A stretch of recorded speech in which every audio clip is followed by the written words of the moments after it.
Então, o marketing, na verdade, ele entende as necessidades de um mercado. Daí vem a palavra marketing, né? Vem de market, mercado. Então, a comunicação, que é o que a gente entende por marketing, ela é só um pedaço dela. Sim. A parte de preço, a parte de distribuição, a parte de produto, elas são outros componentes do marketing que não necessariamente a gente consegue associar.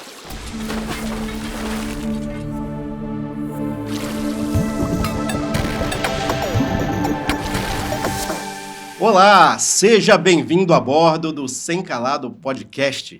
Aqui, onde você navega por grandes histórias e conhece grandes profissionais. Mas antes da gente começar o episódio de hoje, vou mandar aqueles abraços para aquelas pessoas especiais que estão com a gente desde o início do nosso projeto e é importante a gente estar falando deles. Vamos lá, Fabiane Léo da Oliveira, Pedrão da PGLoc, Rodrigo Gomes da Intertrans, Marcelo Pousada da Videira Engenharia, Rafael Lima da SOC, Luizinho e Elienay da eProfessional, Dr. Fábio Gentil da Gentil Advogados, Poços Portal de Santos e o pessoal da Delize Salgateria. Um abraço e muito obrigado por vocês estarem com a gente nesse super projeto aí que já está na 2ª temporada, tá? E vamos agora para o episódio. Hoje temos mais um convidado especial. Ele, que é especialista em estratégia de dados e vai estar falando um pouco para a gente de como utilizar esses dados na nossa área, na logística em geral, nos portos. Seja muito bem-vindo a bordo, Cauã Marcelos, que é CEO da Marcelos Consultoria. Obrigado por terem me recebido aqui hoje, Emerson. É um grande prazer, o projeto de vocês é muito legal, muito bacana essa ideia de conseguir trazer todas as pessoas da área de logística, da área portuária de Santos, poder refazer esse networking todo. Então, obrigado por me terem aqui hoje, bastante animado. Pô, eu tô ansioso, algumas histórias eu já conheço já, tá? Mas eu quero ouvir você contando. Como foi que você começou, né? Você é jovem ainda, mas já tem uma trajetória aí que já rodou bastante já, né? Já, tenho 16 anos de história profissional já. Sim. Na verdade, comecei lá em 2009, comecei na BM Reparos, do Beto. Era uma empresa que fazia reparos de container e fazia locação também. Então, foi ali, comecei foi a primeira vez que eu ouvi falar sobre módulos habitáveis de container. Achei o conceito, assim, algo fantástico. E hoje em dia, você vê em toda esquina, você vê um módulo, em qualquer esquina, vê módulo, seja em obras, seja em casas sendo feitas. Então, foi a minha primeira experiência profissional, trabalhando ali até numa função de marketing dentro da BM, que foi muito legal porque eu consegui conhecer o negócio como um todo, precisei conhecer o negócio como um todo exatamente para conseguir entender como aplicar os conceitos que eram novos até para a empresa ali. Então, foi um primeiro trabalho muito bacana, muito legal. A partir da BM, foi essa minha primeira escola, comecei a diversificar muito a minha carreira, até chegar em 2011, que foi um momento chave ali, de uma virada profissional, exatamente ali onde começa a minha trajetória realmente na área de dados e área de Business Intelligence. Num momento em 2011 que muitas pessoas nem sequer tinham ouvido falar no termo Business Intelligence, porque era uma coisa que ainda não estava tão bem difundida assim. Estava trabalhando na Léo Burnet, na época, e um dos principais clientes da Léo Burnet era a Philip Morris, que é a empresa tabagista. E naquele contexto, ali, já naquela época, como as empresas tabagistas não podiam mais fazer propaganda, né? A propaganda de cigarro havia sido já banida, já tinha mais de 10 anos, o banimento acontece ali em 2000, se eu não me engano. O tabagismo é terrível, mas os comerciais eram excelentes. Os comerciais, né? A Marlboro, o cowboy da Marlboro as case... Músicas, também, assim, a Marlboro era case de marketing, até ali nos anos 90, eram as grandes marcas em termos de gestão de marketing e comunicação. Mas a partir dali, elas foram forçosamente, de maneira justa, óbvio, muito bem cabida, mas foram forçadas a evoluir a maneira como elas se comunicavam. Sim. E justamente elas foram marcas pioneiras em gestão de dados para fins de marketing. No momento em que a propaganda digital começava a se popularizar com novos formatos, utilização de redes sociais e da própria internet como um todo sendo mais amplamente difundida, não só no Brasil, mas no mundo inteiro também. Então, a Philip Morris foi uma das primeiras empresas a ter, aqui no nosso conceito de Brasil, a ter informações muito claras e definidas num banco de dados extremamente estruturado e organizado, com dados dos seus respectivos clientes, justamente para que pudessem fazer ações baseadas nela. Então, ali começou uma escola justamente de análise desses dados, perfil de segmentação de público, para fazer uma comunicação realmente que fosse focada naquilo. Então, ali foi essa primeira experiência com análise de dados, que a partir daí foi se desenvolvendo e foi onde eu comecei a realmente pautar a minha carreira.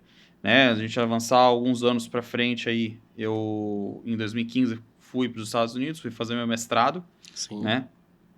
Dentre as experiências do meu mestrado, uma delas, na DePaul University, em Chicago, onde eu finalizei o mestrado, eu trabalhava como assistente de pesquisa do professor, do Dr. Roger Barron, em que ele se especializava em pesquisa de mercado. Né? Ele era um dos grandes especialistas ali da área nos Estados Unidos, um profissional, naquela época ele já tinha mais de 70 anos, já dava aula, ele dava aula na DePaul há mais de 18 anos. Então ele era uma das cadeiras mais antigas da universidade naquela época. Então o Dr. Roger Barron foi assim, um grande professor, um dos grandes. Eu tive duas pessoas muito grandes ali para mim. O Roger Barron foi um deles, o outro foi o Andy Clark. Mas o Dr. Barron foi quem realmente foi um grande mentor na parte de pesquisa de mercado e entendimento de análise de dados de mercado e aplicação estratégica que as empresas poderiam usar, desde aplicações operacionais até aplicações de marketing. Então, era realmente o olhar para fora da empresa e como aquilo implicava no dia a dia e na eficiência dela nos seus negócios, né? O meu outro grande mentor dentro da universidade foi o professor Andy Clark, que ele é diretor da parte de negócios esportivos, de sports business da DePaul.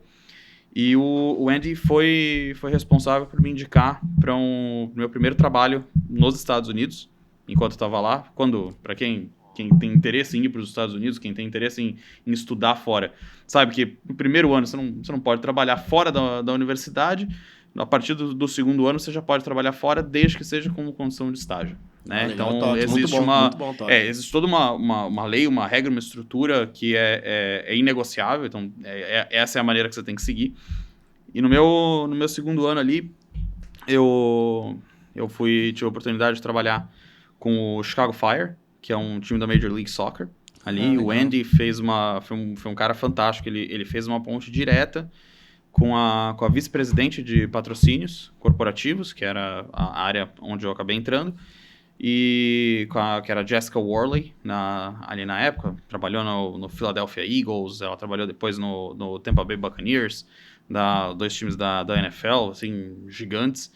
E ela então viu meu currículo, falou, ele falou, esse rapaz aqui uma recomendação minha pessoal. E ali comecei foi uma das minhas grandes honras profissionais, assim, naquela coisa, né? São pessoas que entram na tua vida, reconhecem teu valor e te abrem portas. E ali foi uma experiência muito, muito legal. Dentro do Fire, eu trabalhava especificamente com análise de dados da Nielsen, né? Que a Nielsen tem atuação, a Nielsen Data tem atuação no Brasil, mas é o que a gente entenderia como o Ibope aqui, certo, né? Entendi. Que você analisa perfis de audiência de televisão e outros meios de comunicação, e eles dão esses dados. Então, a Liga tinha o contrato com a Nielsen e os clubes poderiam utilizar toda os dados disponíveis da Nielsen dentro dos seus respectivos mercados. Não sei se é ignorância minha, mas é mais ou menos a mesma coisa que fazem hoje, inclusive com os jogadores, que você tem vários dados, que eles usam aquele coletezinho para poder coletar esses dados são a gente tinha esses dados, mas quem cuidava era o pessoal de performance esportiva. Sim. Os nossos dados da Nielsen eram de audiência de televisão. Então a gente analisava a minha responsabilidade era analisar toda a base da Nielsen, que era enorme, dentro do mercado de Chicago. E áreas adjacentes, porque cada clube tem a sua área respectiva de atuação, então a gente tinha uma área grande ali em volta de Chicago. Então analisar os dados de perfil do consumidor e a partir disso a minha análise guiava os esforços de vendas da equipe de patrocínios corporativos. Que legal. Então, a partir daí, a gente conseguia entender quais eram as melhores empresas a serem prospectadas a partir do tipo de público que a gente poderia oferecer. Um grande insight que veio disso, que aí apenas um detalhe, né, um ponto de como um bom estudo estatístico pode influenciar o resultado de uma empresa, né? Naquele momento, existiu uma trend dentro da MLS de que o público estava realmente dentro dos grandes centros urbanos, no downtown area ali. Sim. E que era realmente uma coisa que a gente via guiando, inclusive, lugares para se construírem estádios. O exemplo do Orlando City, que era uma franquia que tinha um dono brasileiro, na época, o Fernando Silva, se não me engano, ele identificou o público ali e ali ele construiu seu estádio. Sim. Então a gente partiu de uma hipótese de que o nosso público também estaria dentro do downtown. Sim. Quando a gente começou a analisar os dados e ver da onde essas pessoas estavam vindo, a gente percebeu que o nosso trend ali, pelo menos naquele momento, naquele recorte de tempo, né? Hoje, óbvio, já pode ter mudado, mas naquele recorte de tempo, o nosso público ele estava fora da cidade. Ele estava na área suburbana, né? No outskirts ali de Chicago. Porque era justamente a população imigrante. Sim. População altamente hispânica, população altamente do leste europeu, ucranianos, poloneses, que tem uma imigração muito forte em Chicago. Sim. Então, a partir do momento que a gente entendeu que não adiantava a gente focar em empresas que tinham atuação dentro do downtown, a gente conseguiu vender de maneira muito mais fácil, porque a gente conseguiu mostrar para eles aonde que estava o nosso valor que a gente conseguia entregar. Que legal. A partir disso, a gente conseguiu também fazer uma pesquisa de mercado dentro do próprio clube e mostrou para uma das empresas, a Nongshim, que era uma empresa coreana na época, ela estava adentrando o mercado americano, escolheu o Fire como uma das portas de entrada, e a partir da pesquisa que a gente fez com os nossos season ticket holders, né, que seria o sócio do clube, assim, uma sócio-torcedor, uma maneira bem grosseira de falar, mas a partir daquele momento a gente conseguiu mostrar para eles que essas pessoas estavam consumindo mais os seus produtos, estavam mais propensas a experimentar, porque elas estavam vendo a marca ser colocada ali. E a partir disso a gente conseguiu 20% a mais de patrocínio de um ano para o outro. Pô, que legal. Então, ali foi uma grande escola, assim, dentro do mercado esportivo, uma experiência muito diferente. A partir dali, pula mais uns anos, eu volto pro Brasil. Quanto tempo você ficou lá nos Estados 5 Unidos? anos. 5 anos. E como é que foi essa experiência? Claro, você falou da questão profissional, mas Sim. como é que foi a experiência de viver nos Estados Unidos esse período? Foi uma coisa fantástica, assim. Foi incrível, né? A gente fala muito ainda mais hoje, com certas relações, Brasil e Estados Unidos, talvez não no seu melhor momento histórico, Sim. mas assim, as pessoas que eu conheci nos Estados Unidos, americanas e de outras várias nacionalidades, foram pessoas incríveis. Fui acolhido por uma família lá, enquanto estava lá, passava pessoas que me chamaram para dentro da casa delas para passar Natal, Ano Novo, Páscoa, levaram a minha irmã, quando a minha irmã ia para Chicago me visitar, ela ia junto. Então, assim, foi realmente eu encontrei uma família longe da minha, no momento que eu estava longe, que eu estava separado, pelo menos fisicamente, né? Sim. Então, assim, é uma experiência de vida incrível, porque você tem uma adaptação cultural muito grande, Uhum. né? Eu acho que o bom do nosso Brasil aqui, de ter tantas pessoas com a nossa própria miscigenação, a nossa variedade cultural, Sim. eu acho que torna a gente ainda mais propenso e mais eficiente em conseguir se encaixar em qualquer lugar do mundo. Uhum. E foi muito isso que eu vi, assim, lá eu morei em 2 lugares, eu morei em Tampa primeiro, foi logo meu primeiro ano, depois o resto eu passei em Chicago. Chicago é uma cidade muito diferente, assim, do que a gente tem aqui. Né? Só o fator climático já é algo muito extremo, né? Cheguei a pegar menos 40 em Chicago, numa tempestade de inverno, em 2019, inverno de 18 para 19. Cheguei a pegar menos 40. Que isso. Minha janela acordava congelada por dentro, pra você ter ideia. Hoje tava 16 graus quando eu acordei, eu já tava morrendo de frio, cara. A partir disso eu nunca mais senti frio. E depois dali, cara, não dá pra sentir mais frio. Mas assim, de tudo, de organização de cidade, de você, do acesso que você tem às coisas. Chicago é uma cidade enorme, Chicago é uma cidade com 5 milhões de habitantes, só ali dentro da sua área urbana, fora a área metropolitana. Então, assim, é uma cidade viva, é uma cidade com... A cidade mais bonita que eu já vi nos Estados Unidos é Chicago. O convívio ali, os festivais perto do Lago Michigan, dentro do Millennium Park, quando a Buckingham Fountain finalmente liga, porque ela fica o inverno inteiro desligado, também se ligar, congela, né? É 2 trabalhos. Mas a hora que ela liga, a primeira vez, é um evento da cidade, quando aquela fonte liga, porque é uma fonte que fica bem assim no Grant Park, ali, na beira do lago, do Lake Michigan. Chicago que tem um porto, diga-se de passagem, né? Ali totalmente por lagos, né? E a hora que ela liga a primeira vez, é um grande evento na cidade, porque é a passagem realmente entrando na primavera. Você falou que o porto fica no lago? Fica no lago. É mesmo? Eu Fica não sabia disso. No lago. Chicago não tem mar. Sim. Apesar de que, se você olhar uma foto de Chicago e ninguém te falar que aquilo ali é um lago, você acredita que é uma costa como qualquer outra. O Lake Michigan é um dos grandes lagos, né? Lake Michigan, Lake Superior, Lake Erie e Lake Huron. Que vai desde ali do Largo de São Lourenço, no St. Lawrence Strait, ali no Canadá, ele entra é a conexão dele com o mar. E os lagos, eles são ou conectados por vias naturais ou conectados por vias feitas pelo homem, né? Sim. O Porto de Chicago, ele não fica nem no estado onde fica Chicago, pra você ter ideia. Chicago fica muito próximo da divisa com o estado de Indiana. Chicago fica no estado de Illinois. E o Porto de Chicago fica ali bem na divisa entre Illinois e Indiana. E a movimentação de carga chega ali e consegue passar do Lake Michigan e vai para os outros lagos até sair lá no Canadá pelo Estreito de São Lourenço, e ali ele acessa o Oceano Atlântico. E recebe grandes navios, grandes calados? Ele recebe navios grandes. Eu não tenho informação do calado do Porto de Chicago, mas o Lake Michigan, no seu ponto mais profundo, ele tem 95 metros de profundidade. Caramba! É um lago com origens glaciais. Quando o gelo recuou da última era do gelo, ele rasgou a terra ali tudo e Tá vendo só, né? Sem calado é só informação, tá vendo? Tá vendo? Mas assim, eu lembro de uma das janelas onde eu morei, eu conseguia ver o lago. E você via os navios passando e eu achava aquilo incrível. Falei, pô, eu tô achando incrível. Eu nasci e cresci em Santos. A gente viu o mar aqui, mas eu olhava aquilo e falei, não consigo acreditar que isso aqui é um lago. Porque você não vê fim. Ele vai até onde o horizonte alcança. Ele é enorme. Sim. Então, foi uma experiência fantástica, assim, de tudo.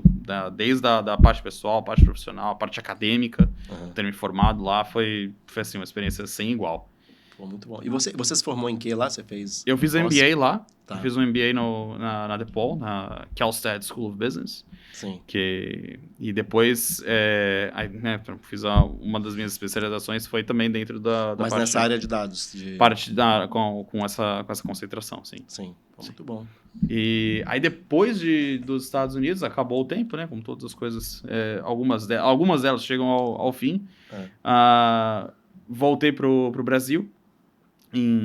Voltei pro Brasil em 2019 e ali comecei na MSC.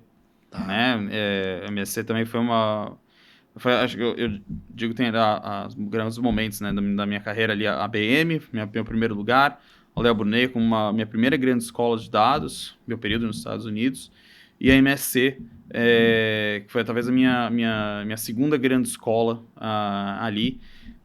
A MSC me abre portas num momento em que eu chego dos Estados Unidos, né, ali voltando a entender o mercado brasileiro de trabalho, voltando a entendendo oportunidades e volto com uma bagagem grande, com um conhecimento grande, né, querendo aplicar isso dentro do contexto brasileiro, e a MSC é a primeira a me abrir essa porta, né, ali na equipe do Thiago Lopes, do Bruno, Thiago também, eu acho que o Thiago hoje já não está mais na MSC, mas também ficou na MSC, o Bruno tá lá ainda, então assim, eu tive minha grande escola de análise também de mercado, em que ali é que a gente começa, aí é onde a gente começava a ver a parte de visualização de dados de maneira mais ativa, né? O Power BI naquela época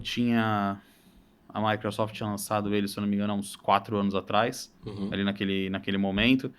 Então é um momento de virada de chave também, de adoção ampla de indústrias para ferramentas de data visualization, né? Então, de visualização de dados em dashboards interativos que pudessem estar ali na MSC.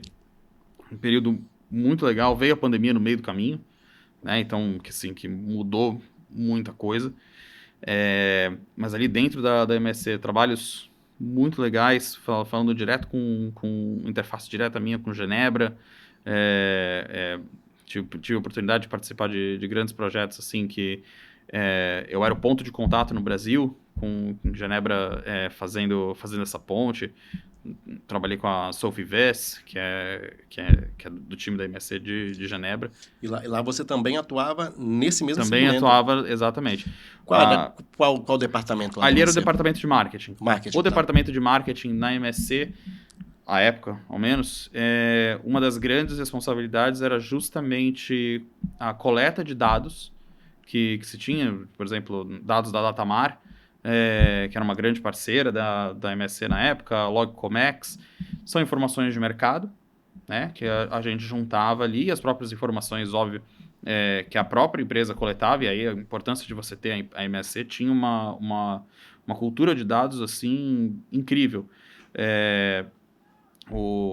A gente trabalhava com tudo com a estrutura em nuvem, usando a plataforma da Azure, que é da Microsoft, e a gente coletava dados de todos os navios, embarques e BLs, tudo no nível mais granular possível, e isso virava inteligência comercial para ser aplicada depois. Um dos grandes projetos E alguns exemplos desses dados, vai? Então, um dos grandes projetos que eu trabalhei ali foi justamente um estudo de gap para a área de importação. Tá. Né? Entender quais eram os gaps que a MSC tinha em relação à concorrência.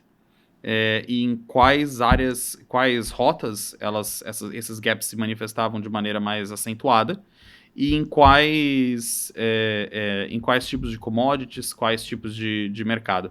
A partir desse momento que a gente conseguiu mapear, através de uma análise bem robusta, usando muitos dados externos também, obviamente, para entender os dados da concorrência e analisando os nossos próprios dados de vendas, a gente conseguiu mapear exatamente quais eram as oportunidades comerciais que faziam mais sentido, justamente para poder fechar esse gap. Sim.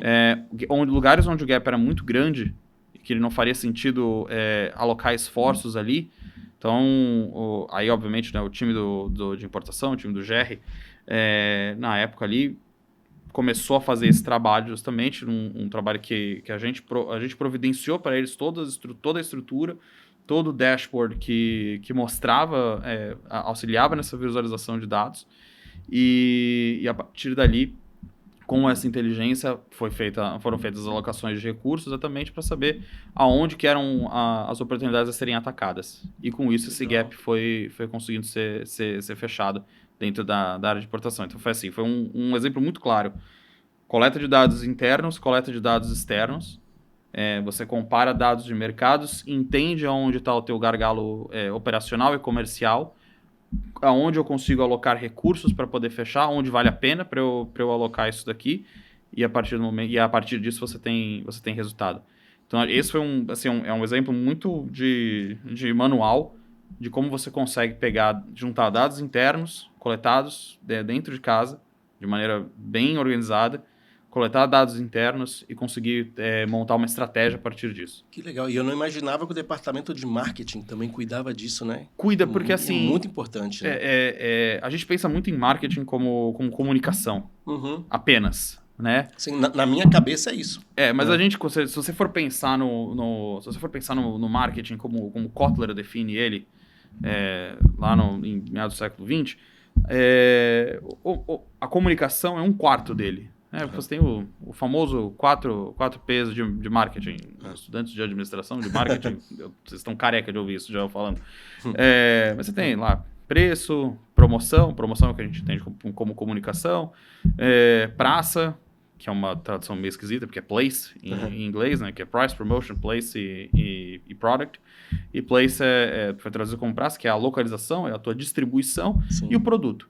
Então, o marketing, na verdade, ele entende as necessidades de um mercado. Daí vem a palavra marketing, né? Vem de market, mercado, e nem conseguiria traduzir isso de uma outra maneira. Mas é um estudo de mercado aplicado para você consegue conectar as necessidades de um mercado com as capacidades da empresa. Então, a comunicação, que é o que a gente entende por marketing, ela é só um pedaço dela. Sim. A parte de preço, a parte de distribuição, a parte de produto, elas são outros componentes do marketing que não necessariamente a gente consegue associar. Mas dentro da MSC, justamente por esse entendimento de ver o marketing como ferramenta de mercado, o departamento ali era focado justamente em conseguir entender, fazer a inteligência comercial e a inteligência de mercado e traduzir isso em estratégia para a empresa. Que interessante. Dentro da MSC era assim que funcionava. E dali fui alçando outros voos, né, em outras empresas. Voltei um pouco também para a área de esportes, depois do Chicago Fire. Cheguei a trabalhar na Octagon Latam, que era a empresa do Ronaldo. A empresa do Ronaldo.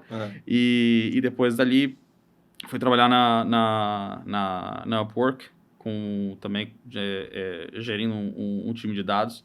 Ali, a Upwork era uma empresa de tecnologia americana com diversos clientes, dentre eles clientes dentro da área de navegação e logística.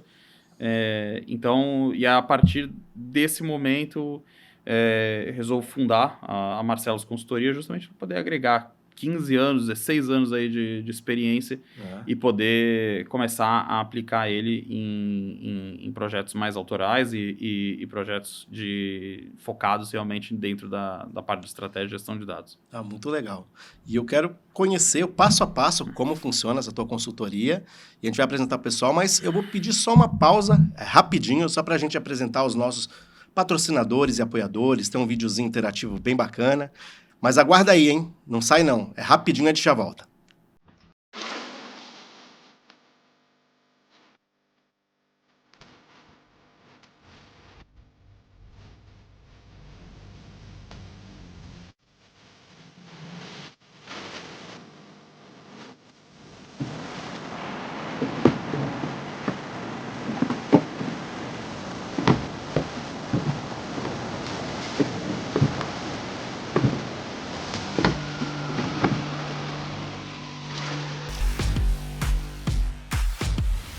Kairos foi um sonho realizado quando eu e minha esposa resolvemos fundar a empresa no ano de 2011. Ele tinha o conhecimento na parte de caminhões, de transporte e eu administrativo. Tinha recém-formado, eu fiz administração no Paraná.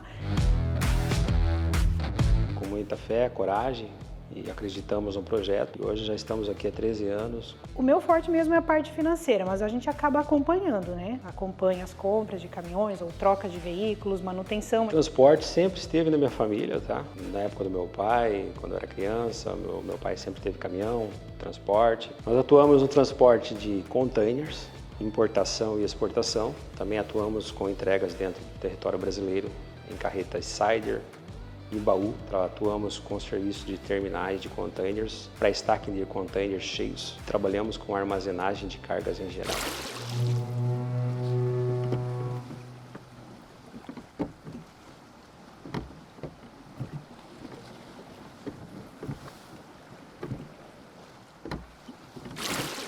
Estamos de volta ao Sem Calado Podcast. Vocês puderam acompanhar as logomarcas dos nossos patrocinadores e apoiadores, somente empresas da mais alta confiança, tá? Agora estamos aqui com o Cauã Marcelos. Ele está contando um pouco da história da carreira dele, as experiências que ele teve fora do país. Mas agora você vai falar para a gente como está esse novo projeto, como ele funciona. Certo, a Marcelos Consultoria ela vem justamente para poder trazer estratégia e gestão de dados para empresas dos mais diversos segmentos. E um dos segmentos que a gente atua muito fortemente é justamente a parte de logística multimodal, transportes. Nós focamos em quatro modelos de atuação, certo? Então, desde da parte de estruturação e reestruturação de times de inteligência. Sim. Né? Justamente porque um dos grandes desafios hoje de empresas, não só no mercado portuário, no setor portuário, mas é justamente o fato de terem dados coletados, mas muitas vezes dados coletados em silos, né? Então, o departamento de M&R coleta um dado, o departamento comercial coleta outro dado, às vezes eles são do mesmo cliente, mas esses dados não se conversam. Sim. E não tem ninguém que consiga olhar para isso. Então, essa parte do nosso data frame, né, que é a nossa solução justamente de estruturação e reestruturação de times de inteligência, visa justamente poder olhar para como está a operação de inteligência dentro de uma empresa. Sim. Entender qual é o momento, se ela existe ou se ela não existe, fazer o diagnóstico do que é necessário para potencializar o uso de dados dentro da operação, para atingir uma otimização operacional, para explorar novas oportunidades comerciais dentro do setor de cada empresa. Então a gente trabalha junto com a gente trabalha dessa maneira, fazendo um diagnóstico bastante profundo, desde a parte de estrutura, processos e entrega. Isso gera uma matriz de priorização para entender quais são os gargalos mais críticos. Sim. E a partir disso a gente cria as soluções e faz e aí a partir disso guia a implementação. Agora, se for o caso de uma empresa também fazer uma terceirização do serviço de inteligência, a gente consegue trazer isso para dentro de casa. Então, a gente faz a coleta de dados estruturada na nossa nuvem, né, no nosso servidor de nuvem, trabalhando com soluções como Google Cloud Platform. E a partir disso, então a gente faz toda a parte de gestão de dados e a inteligência, a análise daquilo que a empresa está coletando. Sim. Hoje, no mercado multimodal, no mercado portuário, essas aplicações, né, a maneira como a gente conseguiria trabalhar dados dentro de uma empresa, elas são assim, eu não vou dizer sem limites, porque obviamente existem limitações estruturais, mas elas são muito amplas. Sim. Desde aplicações, por exemplo, como que a gente chama de gêmeo virtual, que é uma aplicação, por exemplo, que o Porto de Santos usa, hoje o Porto de Roterdã também utiliza, dentre outros, mas que é a replicação virtual da tua operação física. Então, a partir de modelos preditivos, a gente consegue recriar toda a tua operação, seja de um depot, seja de uma operação uma operação ferroviária, ou seja, o próprio porto. A gente replica isso num modelo digital e a partir dali a gente consegue treinar algoritmos de aprendizado de máquina, né, de machine learning, de inteligência artificial. A gente treina esses algoritmos para que eles possam testar intempéries dentro desse sistema. Intempérie desde intempérie de clima mesmo, né, que é onde a gente mais associa a palavra, sim, até estresses operacionais. Então, como que a tua operação reage se de repente o fluxo de entrada, como que a tua operação do teu depot reage se você tiver uma alta de demanda que você não estava prevendo. Certo. Como que você consegue reajustar a tua logística, a tua operação ali dentro? Você não precisa esperar a tua demanda subir de maneira não prevista, né? Você não precisa esperar isso para poder se adaptar. Você pode testar ela no modelo virtual. Esse modelo virtual vai te mostrar onde estão os teus principais gargalos. Sim. E a partir disso a gente gera relatórios de recomendações de alinhamento e melhorias.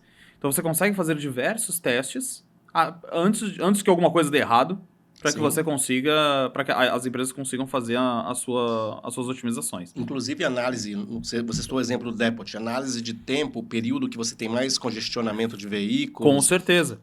Com certeza. Dentro, você pode tanto usar um modelo de GM virtual, como utilizar uma análise, um modelo estatístico de análise preditiva, justamente para você, utilizando dados históricos, né? Ou seja, você pegar seus dados só dos últimos 5 anos, entender as flutuações sazonais desses dados e fazer predições a partir daquele momento com base nisso, e utilizando também dados externos como balizadores. Como, por exemplo, seja demandas por determinados tipos de commodity ou altas demandas de containers em outros lugares do mundo que podem afetar a tua operação aqui.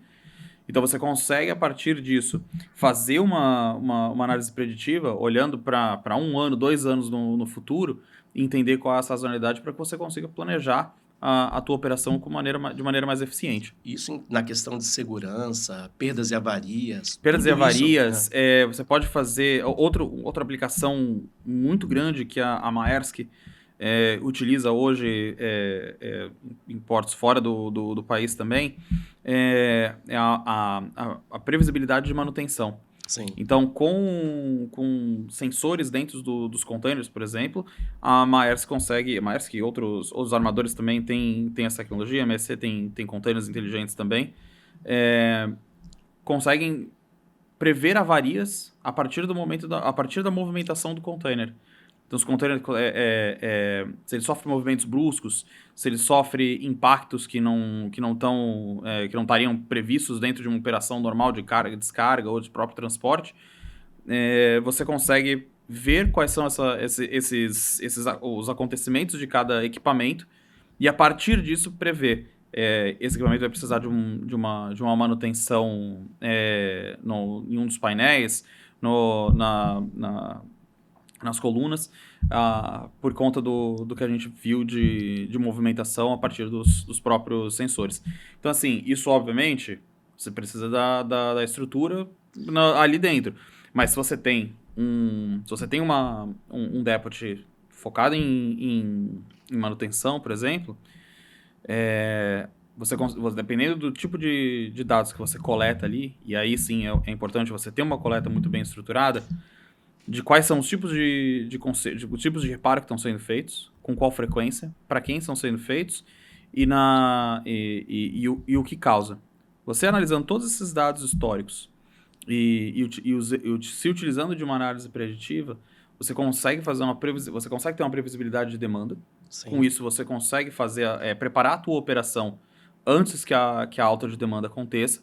E assim você reduz custo, você reduz o tempo de ajuste da tua operação e você reduz o teu risco.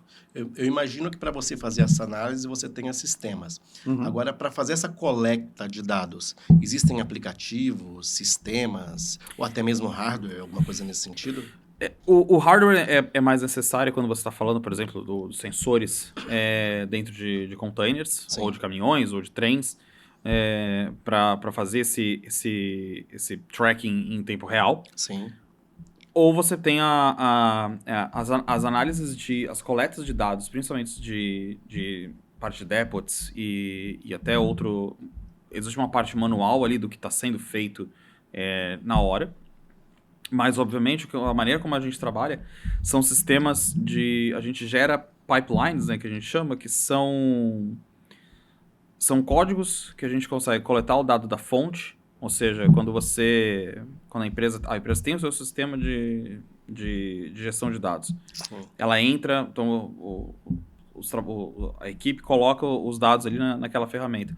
A gente constrói um pipeline que lê esse sistema e ele joga esses dados de maneira já estruturada, da maneira que eu preciso para lê-los dentro do meu data warehouse, que é dentro do meu data lake, do meu data warehouse, dependendo da estrutura que a gente for trabalhar. Ele joga os dados já estruturados na nuvem e, a partir dali, esses dados já estão prontos para serem consumidos. E aí os modelos de análise preditiva, outros modelos de treinamento de linguagem de máquina, a gente treina eles a partir dali. Então a gente trabalha com esses pipelines. Esses pipelines eles rodam diariamente, exatamente para poderem ter as informações coletadas de maneira sempre rápida. Então a gente tem é um processo, eu tô simplificando aqui, um processo que às vezes acaba sendo um pouco mais complexo. Mas essa é a maneira como a gente faz essa coleta. Parte desse diagnóstico é justamente avaliar qual é o sistema que está sendo utilizado para coletar informações hoje. Se a gente entender que esse sistema está obsoleto hoje, e é um desafio também, porque muitas empresas usam o mesmo sistema há 10, 12 anos, e às vezes tem dificuldade de mudar, se a gente avaliar que esse sistema precisa ser mudado, é uma das recomendações que a gente faz também. O sistema precisa ser mudado para que o pipeline funcione, para que a gente consiga ter a coleta de dados de maneira estruturada.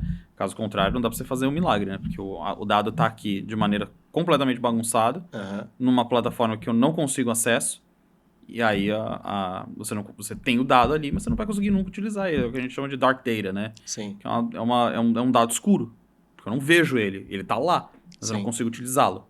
Então, a parte também de adaptação de estrutura é muito importante. Que interessante. E o mais legal disso tudo é que essa tua área é tão ampla que você pode atuar em qualquer tipo de empresa, né? Em qualquer segmento. Qualquer segmento. Toda empresa coleta dados, Emerson. Toda ela. Toda. Se você tem você pode ter um depot, você pode ser a autoridade portuária de Santos, como você pode ser um varejista no Gonzaga. Legal. Eu garanto que você coleta dados. Você pode até não entender quais são os dados que você está coletando. E aí é aí que a gente entra. Exatamente para poder fazer você entender e entender como que esse dado pode ajudar na tua operação. Aí, pessoal, segue a dica aí, hein? Você que tá interessado em melhorar suas operações, melhorar sua área comercial, só procurar o Cauã aí que ele vai ter a solução através da análise dos seus próprios dados, né? Com certeza. Isso é super interessante. Exatamente. E tem muita coisa que dá para fazer, Emerson. É uma área extremamente ampla. Eu acho que assim, toda empresa tem uma otimização esperando para ser feita. Sim. Existe um potencial dormente nas empresas hoje com os seus dados e até potenciais dormentes de dados que elas poderiam estar coletando e não estão. E isso pode dar a vantagem competitiva que a empresa precisa para sobressair num mercado tão competitivo como hoje. Muito legal, muito interessante. Agora vamos dar aquela relaxada, mudar um pouco o assunto. Bom, só essa experiência que você teve nos Estados Unidos, imagino que deve ter rendido várias histórias boas. Eu queria saber se você tem alguma história engraçada para contar pra gente aqui. Ai, cara, história engraçada eu tenho várias, cara. Principalmente a diferença cultural, né? Do que você faz, o que você não faz. Enfim, nos Estados Unidos já aconteceu. Até salvar alguém eu já salvei. Porque uma vez onde eu trabalhava, tinha num estádio, o rapaz entrou em convulsão na minha frente. Eu corri para socorrer ele. Não sou paramédico, não sou nada, mas consegui ajudar até que o 911 chegasse. Cara, mas assim, uma situação engraçada. Foi no meu primeiro ano de faculdade ainda, não foi nem em relação a trabalho. Primeiro ano de faculdade. Ainda entendendo, assim, como você trata as pessoas, como você cumprimenta. Nós, brasileiros aqui, a gente tem nossa própria maneira de interagir. Mas quando você está numa universidade, principalmente uma universidade, num mestrado americano, cara, tem gente do mundo inteiro. Tem até americano, mas tem gente do mundo inteiro. Tem gente inteiro Inclusive americano. Inclusive americano. De vez em quando, eu já tive aula que nem americano tinha. Porque as universidades hoje são muito diversas em termos de nacionalidades. Mas, enfim. Eu tava em Tampa ainda, meu primeiro ano, primeiro semestre. Ainda me adaptando na situação toda. E o que a gente faz no Brasil? Você cumprimenta as pessoas, você dá um abraço, você dá um beijo, e aí você vai fazendo.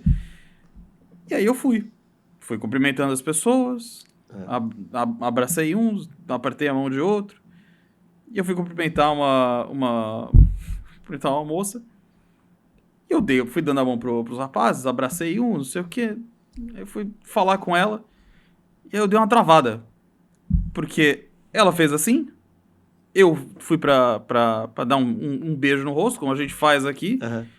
Eu olhei a mão dela, não sabia exatamente o que fazer. E tudo isso durou 2 segundos, tá? Mas na minha cabeça pareceu que durou uma eternidade. Aham. Cara, no fim das contas eu fui lá e dei um beijo na mão dela. Na frente da sala toda. Puta, mas aí o pessoal começou a dar risada. Eu não sabia, a menina ficou completamente vendida. E aí tinha uma francesa na nossa sala, que ela ria, mas ela ria porque acho que ela foi a única que entendeu. Os franceses também têm o hábito de cumprimentar com um beijo no rosto. Ela cumprimentava dessa maneira. E aí ela ria muito e ela falou, não, eu sei exatamente o que você tentou fazer, eu sei exatamente o que passou na sua cabeça. Eu não sou uma pessoa de ficar envergonhado, eu sou um cara muito extrovertido, mas ali eu fiquei completamente sem chão, meu. Eu não sabia o que fazer, não sabia se a menina tinha ficado constrangida, se ela tinha ficado incomodada, o pessoal dando risada, daqui a pouco ela começou a rir também, a gente... E qual era a nacionalidade dela no final? No fim das contas, essa aí era americana, era uma das 3 americanas que tinha na sala. Mas ela também era de origem caribenha, ela dizia que em casa ela falava crioulo. Caramba! Com os pais. A família era caribenha ali não sei se era do Haiti, mas a origem, assim, mas, cara, foi uma situação, assim, completamente... Pra mim foi muito engraçado, principalmente porque eu não sou de sentir vergonha. Uhum. E ali foi uma situação que eu fiquei completamente sem saber o que eu ia fazer, gente. Então, assim, muito cuidado quando vocês estiverem em outro país, como vocês vão cumprimentar as pessoas. Muçulmana, por exemplo, né? Tem Nossa, tudo isso, eu tava roubado, né? Aí era desgraça muito grande, né? E tinham muçulmanos muçulmanos e muçulmanas ali, porque tinham muitos indianos muçulmanos e indianos, né? Ali eu estudei com gente de tudo que é lugar. Índia, Rússia, Ucrânia, China, Arábia Saudita, França, Espanha, estudei com brasileiro, estudei com jamaicano. Eu posso ficar aqui, a lista vai longe. É quase a lista da ONU, assim. É bem legal. Experiência muito show, cara. E mais alguma história engraçada? Claro, que possa contar nesse horário. Uma história engraçada, assim, de trabalho, cara. Que foi uma história que foi um momento muito... Assim, eu tava trabalhando na Octagon, empresa de marketing esportivo, empresa do Ronaldo Fenômeno. Uhum. E eu cheguei lá... Eu fui chamado para começar a operação de dados dentro da empresa. Não existia, cheguei lá para fazer exatamente isso. Cheguei, tinha 2 semanas de empresa, soube que a gente estava participando de uma concorrência. Vou manter os clientes em sigilo, mas assim, sabe que a gente estava fazendo uma concorrência internacional. E foi, legal participar, é uma marca grande, uma marca que todo mundo aqui conhece. E aí eu falei, bacana, eu vou poder participar. Tá bom.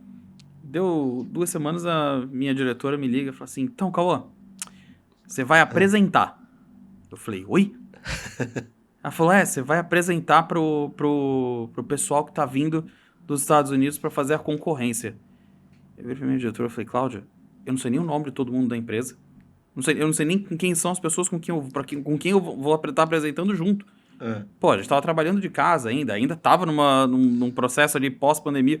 Assim, eu não tinha conhecido todo mundo, não tinha dado tempo de conhecer todo mundo. Aí ela falou, não, mas a gente precisa que seja alguém que fale inglês e da equipe aqui é você. Eu falei, então tá bom, então beleza, então eu vou. Aí a gente foi, e aí montamos tudo, tá com o deck pronto, perfeito, tudo certinho. Tô na agência, vamos apresentar? Vamos. Aí o pessoal liga e fala assim, então o cara não vem. Eu falei, como assim o cara não vem? Ele perdeu o voo dos Estados Unidos e não vai chegar hoje, vai chegar só amanhã. Eu falei, caraca, eu tô aqui em São Paulo. Estava em São Paulo, não dava pra eu descer pra Santos, subir de novo. Aí liguei pra minha madrinha que mora em São Paulo, falei, posso dormir aí? Posso dormir num dos quartos. Aí passei a noite, voltei. Cheguei lá, aí o cara finalmente chegou. No fim das contas, a gente ficou... Resumo da história. Sentei com o cara pra conversar. Passamos metade da reunião batendo papo. Porque o cara morava em Chicago, do lado de onde eu morava, de onde eu estudava. E aí a gente ficou batendo papo. A reunião era pra ser 1 hora, durou 1h30, porque a primeira meia hora a gente só ficou trocando ideia. E a gente ficou lá conversando, um cara super bacana, fizemos a apresentação, conheci as outras 2 pessoas que estavam apresentando comigo no dia, não sabia nem quem eram ainda, e só de call, por telefone. E aí, no fim das contas, a gente ganhou a conta. A empresa entrou... Era isso que eu ia perguntar. No fim das contas deu certo. No fim das contas deu certo. Recebi também a notícia também do jeito mais engraçado possível. Eu tava dando aula, detalhe sobre mim, né? Eu era professor de taekwondo, faço taekwondo há 23 anos. Legal, pô. Faixa preta, 3º dan. Tava dando aula, toca meu celular. Meu celular nunca toca por causa de empresa. Por causa da agência, né? Do trabalho, já era tarde, já eram 9 horas da noite. E era minha diretora. Eu falei, alguma coisa pegou fogo, né? Ou a agência acabou, ou... Que dados você precisa uma hora dessa? Agora, né? Por 9 horas da noite, que análise você quer que eu faça? Liguei e falei, tá tudo bem? Aí ela nem alô ela deu, nem oi. Ela falou assim, ganhamos uma conta. Que legal. Eu falei, caraca, cara. No meio da aula, tive que atender o telefone. Eu falei, aconteceu alguma coisa. Legal. Foi assim, foi uma situação toda, assim, tudo muito caótico. Não, você vai... Com quem você vai apresentar? Não tem apresentação, não tem apresentação. O cara não veio. E você chegou em algum momento a ter contato com o Ronaldo lá? Com o Ronaldo, não. Que pena. Eu sei, isso foi uma das coisas muito legais, assim. Eu sei que o Ronaldo viu um dos dashboards que a gente tinha preparado exatamente para esse cliente internacional. Tinha sido a primeira entrega de dados que a empresa tinha na vida. E aí eu sei que essa história chegou em mim pelo CEO da agência dias depois. E falou que o Ronaldo olhou o dashboard que a gente tinha feito e falou assim, a gente que entregou isso? Foi a nossa empresa? Ele falou, Ele falou, caraca, nunca imaginei que a gente fosse entregar um negócio desse. Pô, que legal. Então assim, muito bom. É um feedback em segunda mão. Eles vieram falar com a gente, né? A minha diretora veio também falar. Pô, foi muito legal, cara. Muito legal, assim. Foi uma experiência muito bacana. E falando sobre isso, falando sobre pessoas, né? Chega um momento de você fazer as devidas homenagens. Pessoas que foram importantes na sua trajetória. Tenho muita gente para agradecer, para homenagear. A primeira pessoa, as 2 pessoas que eu quero homenagear são meus pais, que sem eles eu não estava aqui, não tinha recebido tanta coisa que eu recebi, e até aberturas profissionais mesmo, né, de confiar em mim, de me darem a oportunidade de estudar forte, estudei forte por causa deles. Fala o nome dos seus pais. Meus pais, Marcelo e Elisandra. Um grande abraço pro Marcelo, que já esteve sentado nessa cadeira. Muito bom. É uma cadeira muito grande para eu preencher aqui. Mas meu pai é o Marcelo Gonçalves. Então tenho um orgulho absurdo de poder dizer isso. Eu chamei teu pai aqui de unanimidade. Unanimidade, sim. Cara. Tu vê só, sentar na mesma cadeira da unanimidade, eu tô roubado. Então agradecer meus pais, agradecer eles em primeiro lugar de tudo. Minha irmã, que sempre foi minha confidente da vida. E minha esposa, Juliana, que hoje deve estar me assistindo também, minhas pequenas, a Duda e a Malu, minhas filhas. Primeira homenagem que tem que fazer é a família, cara. Que se não fosse por essas pessoas que eu citei aqui, eu não estava sentado aqui contigo. Ponto. Muito bom. Do ponto de vista profissional, assim, agradecer muito o Thiago e o Bruno, da MSC, que abriram portas para mim num momento de virada de chave da minha carreira, e hoje também estou sentado porque esses caras me abriram porta e me ajudaram muito no meu desenvolvimento profissional. Então, Thiago, Bruno, pô, obrigado assim de coração. E homenagem para quem não vai ver, na verdade, que é o Dr. Barron e o Andy Clark, que estão lá nos Estados Unidos. Foram pessoas importantes também demais. A gente manda o corte para eles. Manda o corte lá, a gente coloca uma legenda. Sim, muito bom. Show de bola. E agora, antes da gente ir para a parte final, tem um outro quadro que se chama Papo de Convés, e que através do nosso parceiro Amazon, a gente indica um livro, você fala um livro que foi importante para você, e a gente vai colocar um link para o pessoal ter acesso a esse livro e poder comprar com desconto sem calado. Perfeito. Vou indicar 2, hein? Porque eu tô... Opa. Um é o Box, que é a história do container. Não sei se é The Box ou só Box, mas foi um livro assim, muito, muito legal para conhecer a caixa que revolucionou o mundo. Sim. E... Com certeza o Mr. McLean tá nessa história aí, né? Personagem principal. Mas... e um outro livro sobre liderança, sobre gestão, que é o Ride of a Lifetime, do Bob Iger, que é o CEO da Disney. Ele conta toda a trajetória de vida dele, desde ele começando na ABC, como office boy, também, até virar CEO da empresa, de um dos maiores conglomerados de mídia do planeta. São 2 livros, assim, 2 leituras, eu acho, indispensáveis para quem está no mercado de mercado portuário e para quem estiver em qualquer posição de liderança. Acho que o Bob Iger é uma grande referência. Uma excelente dica. Então, você que está acompanhando deve estar vendo aí em algum local aí da tela 2 QR Code que você pode acessar e conseguir comprar esses livros com desconto sem calado na Amazon. E vamos chegando na parte final. Queria agradecer muito por você ter vindo. Anderson. Foi sensacional a conversa. Pô, obrigado. Né? Mostrou exatamente que você entende do que você faz e realmente acho que isso é o futuro, né? Você trabalhar os dados, trabalhar as informações em busca de melhorar seu sistema, tua forma de trabalho, teu marketing, né? Acho que isso hoje em dia, quem não fizer isso vai ficar para trás. Né? Com certeza. E muito legal, gostei muito da sua história. Parabéns pela história. Anderson. Obrigado pela oportunidade, cara, de verdade. Que isso, eu que agradeço por ter aceito o convite. Show de bola. Mas antes da gente finalizar, a gente tem o último quadro, que é o A Deriva. Eu vou dizer algumas palavras e você vai falar o que você quiser sobre elas, tá ok? Vamos lá? Papum! Vambora. Então vamos lá. Pela experiência que você teve nos Estados Unidos, né? Tudo que você viveu lá. Você moraria lá nos Estados Unidos? Viveria lá? Assim, eu não fecho portas nenhumas, né? Mas hoje, tendo família, sendo pai de família, eu pensaria muito, muito antes de mudar todo mundo, mudar uma realidade toda para poder se despencar para outro país. Eu tenho duas pequenas, mas, assim, em termos de qualidade de vida, é um lugar fantástico. Não tem como você dizer que você não moraria.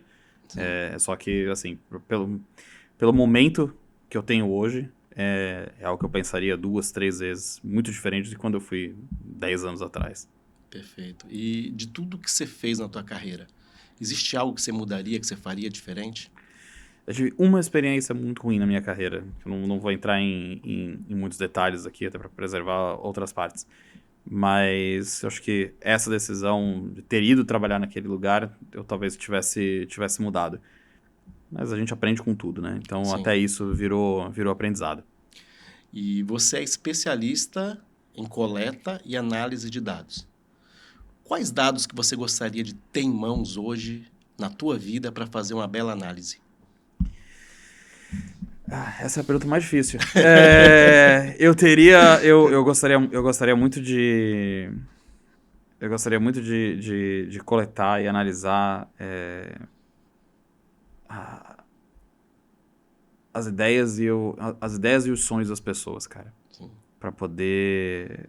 Acho que a gente aprende tanto de alguém quando a gente... Falando aqui de coisas muito abstratas, né? Mas acho que você aprende tanto de alguém quando você quando você entende qual é o sonho daquela pessoa, o que ela entende para a vida dela, o que ela quer ser, independente de trabalho, daquilo que a gente faz para pagar as contas e qual que é o teu sonho, qual que é a tua vontade, por que você tá aqui, o que você tá fazendo aqui. Sim. Eu adoraria coletar isso e poder olhar e entender as pessoas por trás do trabalho, por trás do nosso dia a dia, do que a nossa rotina faz a gente fazer. Sim. Acho que seriam esses dados bastante abstratos que eu gostaria de coletar. Seria uma experiência humana incrível. Sensacional. E hoje você ainda se sentiria inseguro em tocar na mão de uma pessoa desconhecida? Não, é só fazer o simples, cara. Só aperta a mão, cara. Tem umas horas que o cérebro dá uns tilts que eu não consigo entender. Mas não, só... Basta apertar a mão, né? Basta apertar a mão. Então tá bom. E com essa resposta encerramos mais um episódio do Sem Calado Podcast. Muito obrigado por você estar aqui conosco, curtindo mais esse episódio sensacional, muito aprendizado, muita história engraçada, né? E toda quinta-feira, 19 horas, um episódio novo. Curta, encaminhe para os amigos e acompanhe a gente nas redes sociais. Um abraço. Valeu!